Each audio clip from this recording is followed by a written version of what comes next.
Hello বন্ধুরা, welcome to my channel. তো আজকে দেখাবো এক্সপ্যান্ডেবল ম্যাজিক হোস বা পাইপ। তো এটা হচ্ছে গার্ডেনিং এর জন্য বা যারা গাড়ি টাড়ি ধোয়ার জন্য একটা বড় লম্বা পাইপ চাও, তার জন্য এটা কিন্তু বলা আছে এখানে 15 মিটার বা 50 ফিট।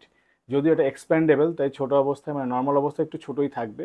তো চলো এটাকে খুলি, এবং এটা আমি অ্যামাজন থেকে কিনেছি 399 টাকা, মানে 400 টাকায়। দেখতে পাচ্ছ প্লাস্টিকের উপরে লেখা রয়েছে 50 ফিট। নর্মাল অবস্থায় পাইপটা কিন্তু বেশ ছোটোই রয়েছে এবং খুব হালকা। তো কোয়ালিটি কতটা ভালো হবে সেটা নিয়ে আমার সন্দেহ রয়েছে।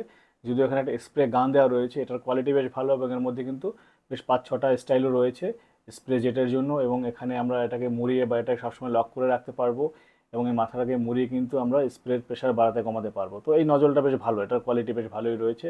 এবারে আমরা পাইপটাকে দেখি।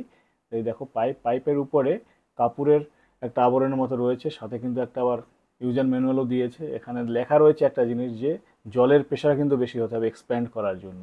তো নর্মাল পাইপে কতটা প্রেশার থাকে, তো চলো আমরা টেস্ট করে দেখবো। আর এখানে আলাদা একটা মাথা রয়েছে, এই মাথাটার আবার খুলে 2-3 রকম অ্যারেঞ্জমেন্ট করা যায়, যে যখন আমরা টেপের সঙ্গে লাগাতে চাইবো তার জন্য যদি টেপের সাইজ অনুযায়ী মাথাটাকে আমরা চেঞ্জ করে বিভিন্নভাবে লাগাতে পারবো। এই মাথাটা একটা প্রান্তে লাগবে এবং অপর প্রান্তে কিন্তু আমাদের যে স্প্রে গানটা সেটা লাগবে। পাইপের কোয়ালিটি ধরে খুব একটা ভালো মনে হচ্ছে না, নর্মালি মনে হচ্ছে। আর উপরে একটা কাপড়ের আবরণ দেওয়া রয়েছে, ওটা চলো টেস্ট করার সময় বুঝতে পারবো কতটা কি লম্বা হয়। তো এই স্প্রে গানের কোয়ালিটি ভালো রয়েছে, এবং নর্মাল অবস্থায় পাইপটা যেটা মনে হচ্ছে প্রায় 8 থেকে 9 ফুটের মতো লম্বা আছে, মানে নর্মাল অবস্থায়। এবার এর মধ্যে জল দিলে কতটা এক্সপ্যান্ড করে সেটা আমরা দেখবো। 50 ফুট বলেছে, আমার মনে হয় না এটা 50 ফুট হবে। আর এখান থেকে একটু খোলা যায়, এটাও খুলে দেখি ভিতরে পাইপটা কেমন রয়েছে। দেখো নর্মাল প্লাস্টিকের পাইপ, কিন্তু একটা একটু রাবারাইজ, টানলে কিন্তু বেশ খানিকটা লম্বা হচ্ছে। তো যেটা মনে হচ্ছে 10 ফিটের পাইপ লম্বা হলে 20 ফিট মতো হতে পারে, 50 তো হবেই না। আর এখানে দেখো আমি একটা ট্যাপের সাথে ট্রাই করলাম, এই থ্রেডের সঙ্গে কিন্তু এটা যাচ্ছে না।